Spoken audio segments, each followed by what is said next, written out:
What's up, YouTube? Here we are. It's another week at the Home Theater Hobbyist, and this week we have the full review of the HSU Research VTF-2 MK5 12-inch subwoofer. So without further ado, let's get into it.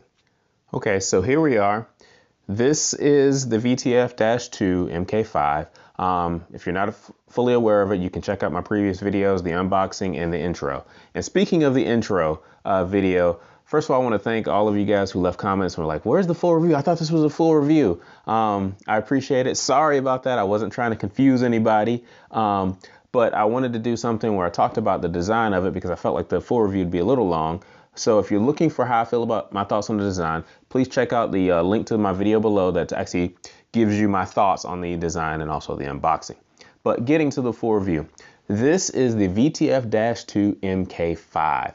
It is a subwoofer by HSU Research, which is a subwoofer company, and they also make some other things out of California. And VTF stands for variable tuning frequency, and that's what this is. This is a 350 watt continuous and 1400 watt short-term Class AB amplifier 12-inch front firing sub. And when they say variable tuning frequency, what that means is this is a very, very flexible sub. There's a lot of things you can do with it. As you can see down here, we have two ports open right now, but you can actually use these little foam plugs and put it in a port here.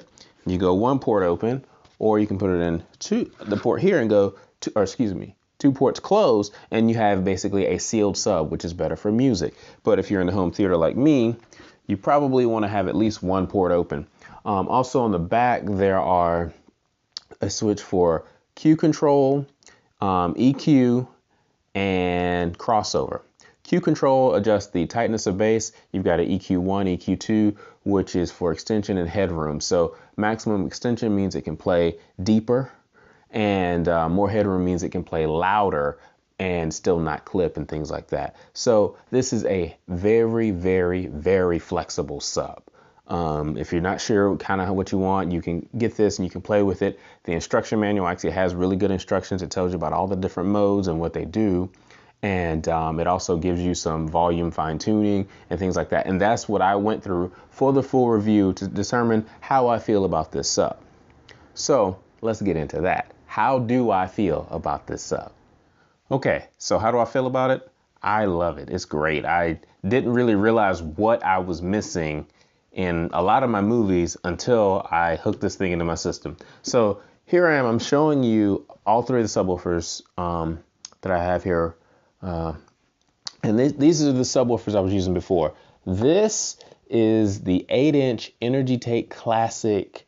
I think it's a 200 watt subwoofer. The speaker is actually pointing downward, is ported this way.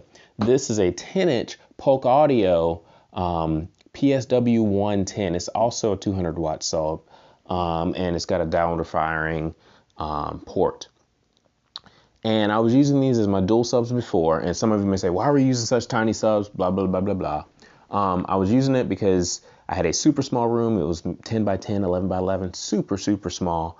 And at the time when I bought specifically this one, it was all my budget could afford. And when I bought this whole system, because this is a 5.1 system of some small satellites, it was the best reviewed for small satellite speakers. And so that's what I bought, and that's what I was using.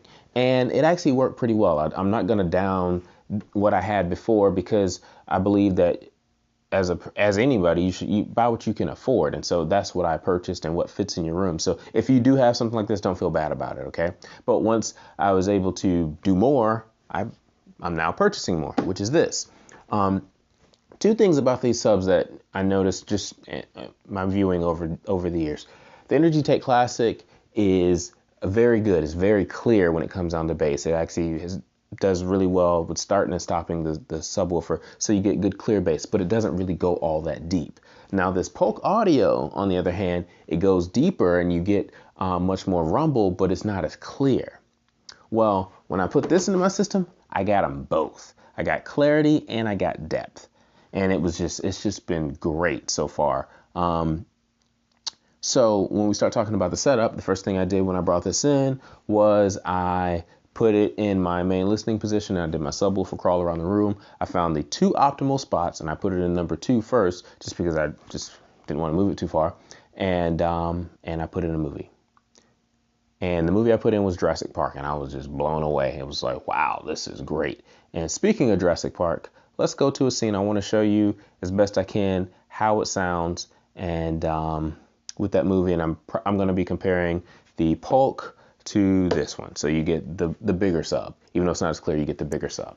Okay, so for my movie comparison, we're looking at Jurassic Park, the first movie. This is when they enter the park.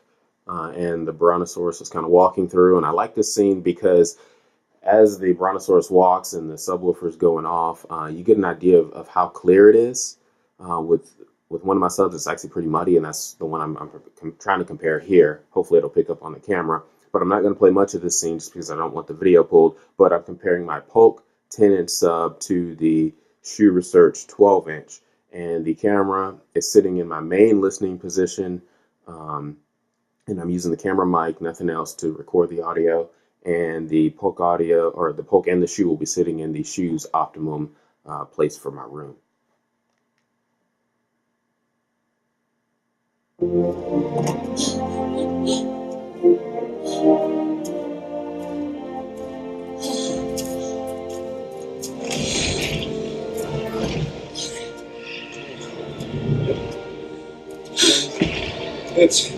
It's a dinosaur.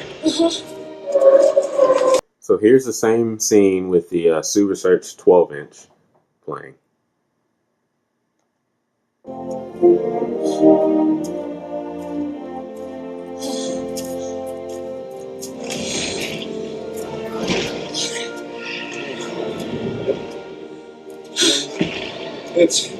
It's a dinosaur.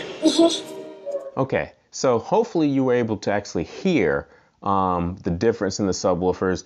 I was recording it on the this camera speaker here that you're watching me on, so it probably didn't come through as well, and I tried to do my best. I tried a lot of different setups to get it to sound as good as it could, but anyways, the whole point is this is much clearer and a lot more depth. Now, let's talk about my setup. What I did was I went through, initially I just kind of, like I said, did the subwoofer crawl, ran the auto EQ on my receiver, and then just started listening.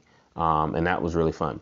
But for the actual full review, I went through, I watched that same scene with it sealed, one port in, and with the different EQ options. I also changed the Q control. And what I found was that the one that I liked the most was one port in, EQ of 1 with a Q control, with the Q control set at like 0.4.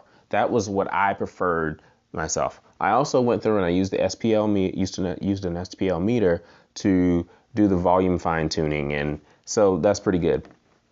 One thing I want to point out is a lot of times when I'm actually running this, I'm running this at about 50% volume. What you were looking at, or what you heard from the Polk audio subwoofer, was actually at basically max volume. So this is able to play at half the volume and produce much better results than my two previous subs combined. And that's what's so great about it. That's what's so great about having a more, what we'll call, serious sub, or a more enthusiast sub, one that is specifically designed by a subwoofer company to be a good subwoofer. And I think the other thing that allows it to be so good is I'm able to tune it to the way I like it. So overall, I really, really like this sub. Now, the next thing I want to talk about is actually going through and tuning this thing the way you want it. It takes time. I looked at Jurassic Park. I looked at a couple other movies, including one I actually hadn't watched in a while, the Lego movie. And there was a lot of things in there. I was like, wow, there's a lot more bass in here than I really recognized there was going to be. And so it's going to take time. That is one of the downsides of the subwoofer, is since you can tune it however you want, you have to listen to the same thing over and over and over again to really find what you like, especially in your seating position. Okay, so if you want to just plug something in and not really do any tuning, maybe you don't want to go for this, right? But if you actually want to fiddle with it for a couple of hours and kind of find what you like, and it may vary, then this is more of the subwoofer I would say you should go with. Something like this. The price was pretty good. And like I said, the shipping is pretty good in the unboxing video. So let's go on. Let's move on. Let's talk about music. Okay, let's talk music.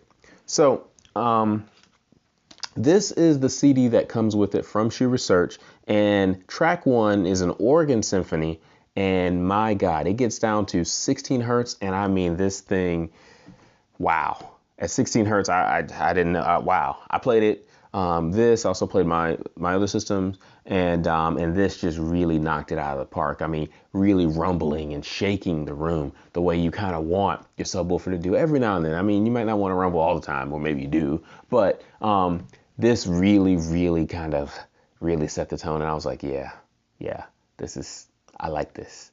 Had that Cheshire cat grin on my face. It was awesome. And speaking of which, let me go ahead and play that clip for you so you can kind of hear how this sounds compared to, again, my PSW 110 10-inch subwoofer. So for the music portion, I am playing a track 1 from the HSU Research Bass Test CD. It's an organ symphony, and when I first heard it, I was thinking to myself, man, this is awesome.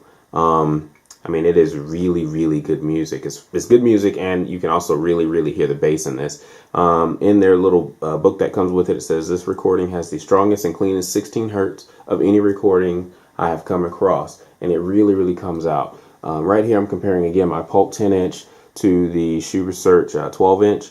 The Polk is sitting in the HSU's optimal position. Got my camera still sitting in the main listening position at ear level, and here we go.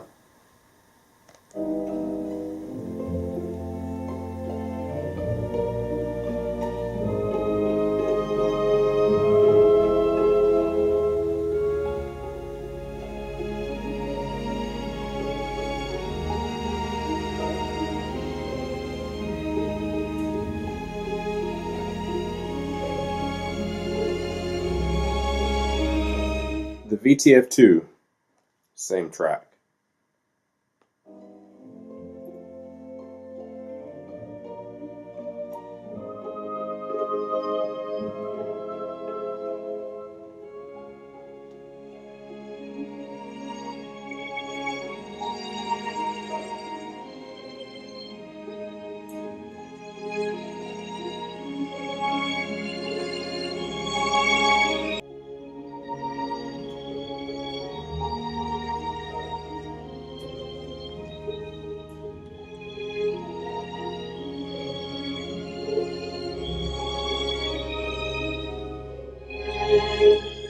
Okay, so hopefully you guys could hear that and hear the difference, but I mean, really, there is no comparison. I mean, none whatsoever. This thing just hits and hits and hits. It's great.